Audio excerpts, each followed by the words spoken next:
Alrighty. G'day guys, Wereman here. Welcome back to the workshop. We're doing a solid run through of stuff here. We're recording a few. And I'm kind of interested in doing some like equipment-y type stuff. So what we're going to do today, sir, is the different variations of turrets. Which we've sort of touched on briefly before. Yeah. We actually did dual turrets. It was the mongrel. Yeah. The tank that I built for that thing, the mongrel. That's right, yeah. He had a dual turret, and we kind of went through the rules for dual turrets then. Basically, you've got one that's at the back and slightly higher, and it can fire everywhere, and the one in front just can fire everywhere except straight back, is basically. And then you've got rules for which one gets hit and all that sort of thing. But somebody asked about sponson turrets, which are another vehicle type thing. Yeah. And as you mentioned, if you think of the Lehman Russ tanks in 40K, or if you think of old school, I think World War I tanks. Well, yeah, they had them. They had like a machine gun that set out the side. That's right. Basically a sponson turret. So ground-based, naval-based, VTOL combat and support vehicles can take sponson turrets. So they're basically a large-scale pintle mount. Unlike pintles, can carry heavy weapons and are always mounted in pairs as an alternative to standard side-mounted weapons. So instead of mounting your stuff on the side and it only fires out to the side, you can mount your sponson turrets in pairs. They don't have an independent, so you haven't got a separate little armor diagram or anything like that for them. They're just considered to be on the side. Okay, so you still have to put things in them, but they're not a separate location. And they have a 180-degree arc of fire, encompassing the whole range of hexes from the hex row directly behind a vehicle to the hex row directly ahead, meaning both sponsons will overlap directly ahead of and directly behind a vehicle. Helpful. That's good. Which is good. Sponson turrets cannot be jammed. The weapons are simply treated as standard side-mounted weapons for the purpose of resolving critical hits. Oh, nice. So if you get hit from the side and you get a critical hit location that says weapon, then your sponson turret has a weapon in it, so it might get blown up or whatever. But it gives it a 180-degree shot. And like they say, really that actually technically overlaps at the front of a hex and the back of a hex. Yeah, that's really handy. Which is pretty good. And you can put some like basic infantry support stuff or anti-infantry weaponry in there. Or you can put lasers in there for firing at things that are off to the side if you don't have a standard turret, or if you've got some things that you want to be able to move around a bit more but not necessarily put them in a 360-degree turret. Because this doesn't take any extra weight or anything like that. It's just the weight of the weapon, and you list it as a sponson turret, as far as I know. I'd have to look that up in Megamech Lab. It might be like half a ton or something like that to mount the different equipment that makes it move. So you might have a little bit of extra, but it doesn't count as an extra location, which is important. Okay, so you might have to follow the turret mounting weapon rules during construction. Possibly, like that. Yeah, but it doesn't give you an actual like location on the armor diagram, which is the important bit. Yeah. So there might be a couple of like extra bits that you have to do in your creation, but it won't impact. Like it can't be destroyed, it can't be jammed or anything like that. It's basically a side-mounted weapon, but they're pretty cool. You've also got, speaking of vehicles, you've got the chin turret for the VTOLs, which is the standard in the vehicle like thing. Apaches and things like Apaches that. and with the machine stuff. gun underneath. Yep. It's basically you can put whatever in there. You can put missiles. You can do whatever. So standard rules for a vehicle turret, except it cannot be used to target units standing or flying at a higher elevation than the VTOL itself. So you can't shoot up with them. No, can't shoot up your nose. Yeah. So they're. I mean, if you face it forward, technically you should be able to lift it up far enough that you get. But the basic rule is, if it's in a chin turret, you can only fire it at the same elevation or lower. Yeah. That's it. But if you're doing the sensible thing and flying your VTOLs up above something, like the maximum thing, so that you don't side slip into stuff, Yeah. then you're basically shooting everything on the ground anyway. Yeah, that's right. So yeah. it's It's really good for supporting infantry and units on the ground. Mm. Like that's what the Apache would do, and have that gunfire. Just it would just create a buffer zone, and the troops would move in, get into place. Yeah, and that So useful. technically that gives you a 360-degree field of fire. Yeah, because it's counted as a standard vehicle turret. But it's just upside down. It's just upside down. Just So upside down. you can fly past something and shoot backwards. Yeah, definitely. So that's cool. Yeah. Normally with VTOLs, you're stuck with having to swing around and shoot forwards. But if you put some cool weaponry, a couple of medium lasers or something on a chin turret, then That's actually very nice because you don't have to worry. You can spend more on your movement, which will give you your modifiers. Yeah, and VTOLs desperately need those. And you can get away a bit easier afterwards. You don't have to fly back to be able to get that front arc on things. You can just shoot backwards. Yeah, you just shoot. Yeah, just fly around and keep which is going pretty as cool fast as you can. One of the cool variants of turrets, or a couple of the cool variants of turrets, are the BattleMech turrets. So you can technically mount turrets on BattleMechs. Now, there's the standard Quad mech Yes. can get a turret, right? Yes. So the Quad mech turrets are basically counted as being on the head, I think it is.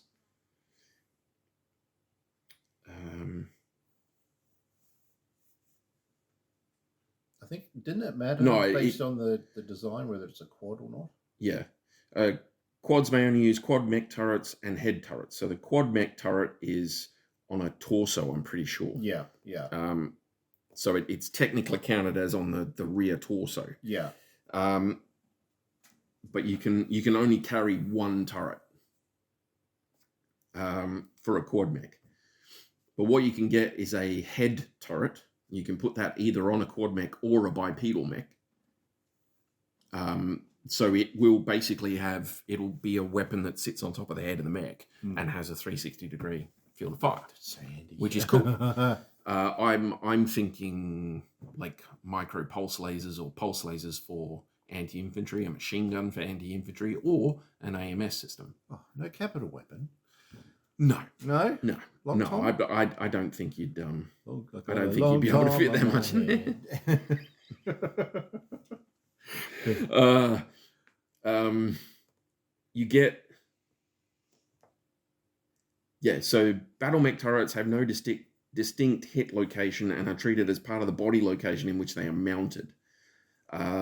All BattleMech turrets have a critical slot representing the turret mechanism itself. If this slot sustains a critical hit, the turret is locked in the facing it had during the turn in which the critical hit occurred and remains in that facing until repaired. There you go. So you've got a head turret that basically has a 360-degree field.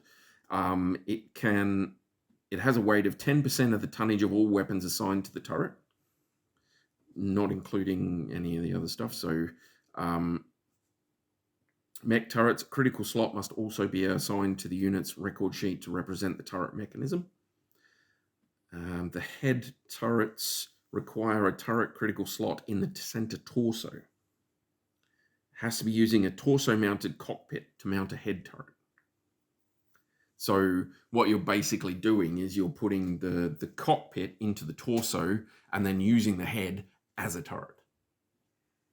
Right? So it's a little weird, but it is something that you can do. But to be able to bring a weapon to any arc on a mech is really handy. The torso-mounted cockpits are an optional rule that you might not see. I don't think there's very many mechs out there that are canon with this. I think there's a few gladiatorial ones, a couple of gladiatorial ones, and I think there might be one, but I couldn't tell you what the name of it is, that's out in like faction warfare type stuff. Okay. But you can also get them mounted on your shoulders, so you can get a BattleMech shoulder turret. So basically you put the turret mechanism slot, the critical, in either the left or the right torso. You can only have one on each shoulder, obviously. Only Flares items. back. Yeah. This is the shoulder pads. Shoulder pads. Yeah, are big back, shoulder yeah. pads or big collars. They're in style, man. They never left. So they can fire, but they can't fire through the mech's opposite side, right? So you essentially block out the side that the head's on, right? So they can't shoot through the mech's head is the only thing. So you've got if you've got a turret on your right side, it will shoot basically from front arc around to rear arc, but it can't shoot this like half. So it'll go like past your face and around to the back, past the back of your head, but it can't shoot through this hex side. Okay. Because that's where your head is. Yeah. Right. It's like War Machine from Marvel, you know, Yeah. it kind of has a But you can put it's kind of like the Predator. Yeah, shorter sort of thing. Yeah. Sorry, yes, that's a better analogy. You War Machine hater.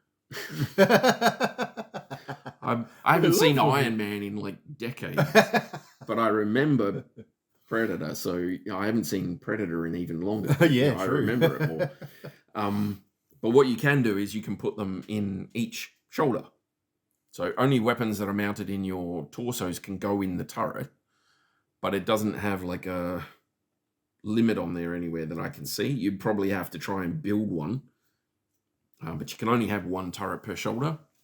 And again, I'm thinking anti-missile system or anti-infantry equipment. Yeah, that you can put small pulse on there or something. So you're focused on the front fire, and your little shoulder turret goes whoop, and kills the infantry that's sneaking up behind you, or twists to the back and takes out a flight of missiles that was coming at you, something like that. So it's handy because then you don't have to have flipping arms. So if you can have your full hands, you can do lots of physical attack damage. You can carry stuff. There's you put some weaponry in a torso shoulder in a shoulder mount, and you can swivel it around instead of actually flipping your arms. Yeah, but that's what I kind of lean towards AMS, because the number of times I've sat in front of the construction things and gone, where do I put the anti-missile system? And ending up with like 2 or 3 of them because I can't decide is insane. But if you've got one in each shoulder, then you've got total coverage, because this one can't go through that hex side, but this one can't go through that hex side. They can cover everything else. And if it's coming from like the rear, then they can both do it. True. And if you had another one on the head, you've got two covering each side at any one time. That's really handy. Yeah. I've seen. Look, I still have like nightmares of going up against that Shadowhawk that you made with those. When we did the missile series, it was such a good design. It was horrific. I quite liked that one. I thought it was pretty cool. It worked out well. It would have been a lot worse if I'd gone for what I wanted to do in the original one with the MML 9s. But I like I say, I think I could trim that down a little bit and put a backup weapon, and maybe, because I don't think I put an AMS. No, I put an AMS on that one. You did, yeah. I had the laser, the laser on that one, didn't I? That was good. See, I could put that on a shoulder.